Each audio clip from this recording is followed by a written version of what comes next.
Assalamualaikum warahmatullahi wabarakatuh. Innal hamdalillah, wa salaman amma ba'da.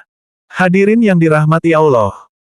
Pada kesempatan ini, kita akan membahas kitab Al-Hikam pasal 12, Uslah dan Tafakur. Tidak ada sesuatu yang lebih bermanfaat bagi hati selain uslah yang memasukkan seorang hamba ke medan tafakur. 1. Makna dasar, uslah. Uslah bukan sekadar menarik diri dari manusia, tetapi menarik diri dari kesibukan yang membuat hati lalai. Ia adalah halwah ma'al halak, engkau ada di tengah manusia, tetapi hatimu bersama Allah. Artinya apa? Artinya, bahwa berarti seorang hamba tetap menjalani kehidupan sosial, bekerja, berinteraksi, dan beraktivitas seperti biasa, tetapi hatinya tidak pernah terlepas dari Allah. Ia berada bersama manusia secara fisik, tetapi batinnya tetap tersambung kepadanya. Penjelasan rincin. 1. Jasmani beraktivitas, ruhani tetap ingat Allah. Seorang salik melakukan berbagai tugas dunia, tetapi di dalam hatinya tetap berzikir, merasa diawasi, menjaga niat, dan tidak tenggelam dalam kelalaian. Lahirnya sibuk, batinnya tenang. 2. Tidak bergantung kepada manusia. Ia hidup bersama manusia, tetapi tidak menggantungkan harapan kepada mereka. Yang ia andalkan adalah Allah semata. Ia menghargai manusia, tetapi bergantung hanya kepada Allah. 3. Tidak terpengaruh oleh hiruk-pikuk dunia. Walaupun berada di lingkungan yang ramai, hatinya tetap terjaga. Ia tidak mudah terbawa emosi, terseret ambisi dunia, atau terpengaruh omongan manusia. Ia seperti perahu di atas air, berada di permukaan, tetapi tidak tenggelam di dalamnya. 4. Fokus ibadah tetap terpelihara dalam pergaulan. Ia tetap bergaul, tetapi bergaul dengan batas yang sehat. Memilih teman yang baik. Menghindari pergaulan yang menjerumuskan. Menjaga lisan. Dan mempertahankan waktu-waktu uslah untuk memperkuat jiwa. 5. Menjalani dunia tanpa diperbudak olehnya. Ia tetap bekerja, berusaha, mencari nafkah, mengurus keluarga, dan menjalankan peran-perannya, tetapi batinnya tahu bahwa semua itu adalah amanah, bukan tujuan. Tujuan hakikinya adalah Allah.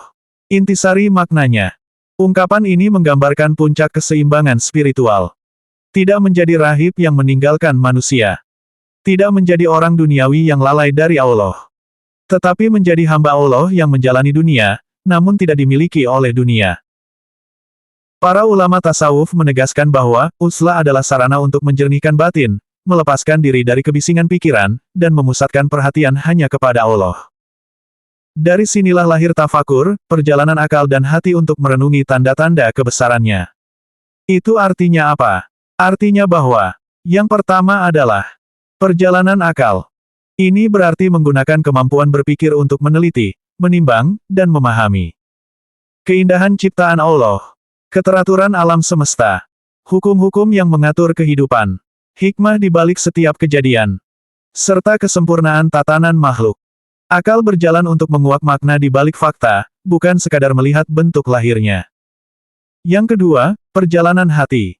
Hati melengkapi akal dengan rasa. Rasa kagum, ta'zim. Rasa takut, khauf. Rasa berharap, raja. Rasa cinta, mahabbah. Rasa tunduk, khudu. Jika akal memahami, maka hati merasakan.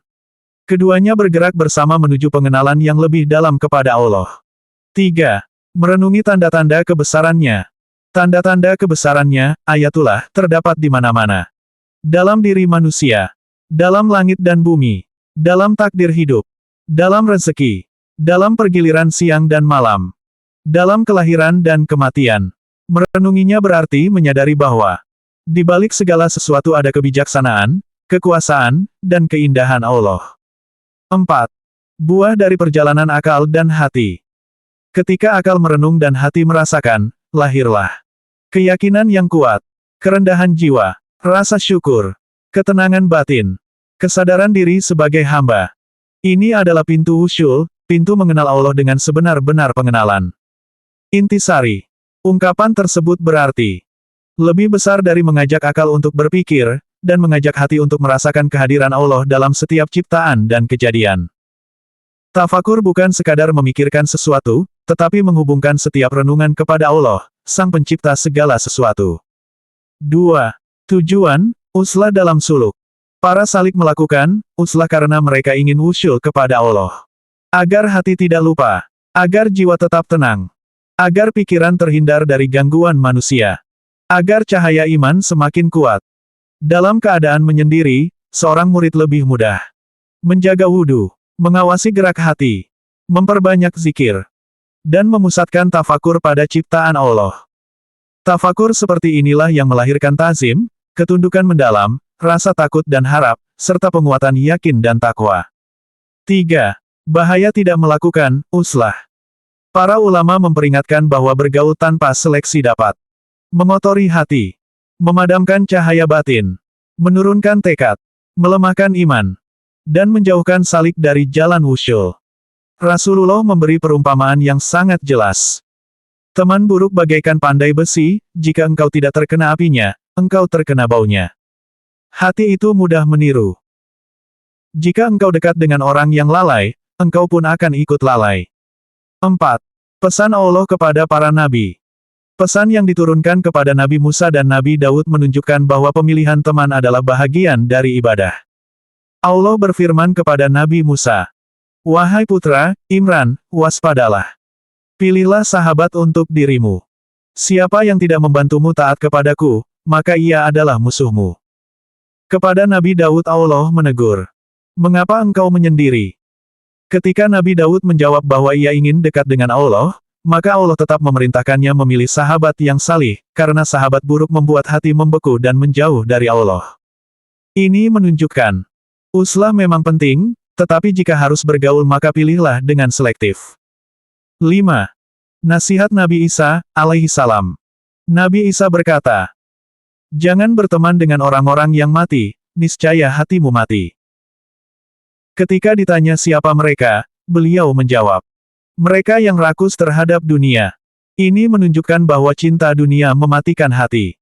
Orang yang jiwanya sudah mati akan menularkan kematian itu kepada siapapun yang dekat dengannya. 6. Kekhawatiran Rasulullah. Rasulullah bersabda, "Yang paling aku khawatirkan terhadap umatku adalah lemahnya iman dan keyakinan." Lemahnya iman biasanya berawal dari lingkungan yang buruk, percakapan yang sia-sia, dan kebiasaan bergaul tanpa kontrol. Maka, uzlah menjadi sarana menjaga kekuatan iman. 7. 3 perbendaharaan hikmah dari Nabi Isa. Nabi Isa berkata, 1. Perkataannya zikir, lisan yang suci. 2. Diamnya tafakur, hati yang hidup. 3. Pandangannya tertunduk, mata yang terjaga. Inilah tanda orang yang akalnya sempurna dan jiwanya bersih, ia terus mengoreksi diri, menyiapkan bekal untuk akhirat, dan tidak tertipu oleh hiruk-pikuk dunia. 8. Wasiat Sahel et-Tustari. Beliau berkata bahwa kebaikan berhimpun pada 4 perkara. 1. Lapar, menundukkan syahwat. 2.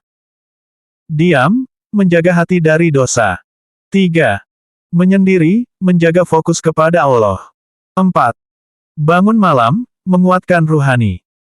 4 hal ini melahirkan derajat kewalian. 9. Intisari pasal 12. Al-Hikam mengajarkan bahwa uzlah bukan tujuan, tetapi alat untuk membersihkan hati. Hati yang bersih akan kuat untuk tafakur, dan tafakur adalah bahan bakar perjalanan seorang salik menuju Allah. Karena itu, barang siapa ingin wusyul, hendaklah ia menata pergaulan, meminimalkan interaksi yang tidak perlu, memperbanyak waktu sendiri bersama Allah, memperkuat tafakur, dan menjaga kejernihan batin. Mereka yang dekat dengan Allah adalah mereka yang menjaga jarak dari apapun yang mengeruhkan hati. Demikianlah. Wassalamualaikum warahmatullahi wabarakatuh.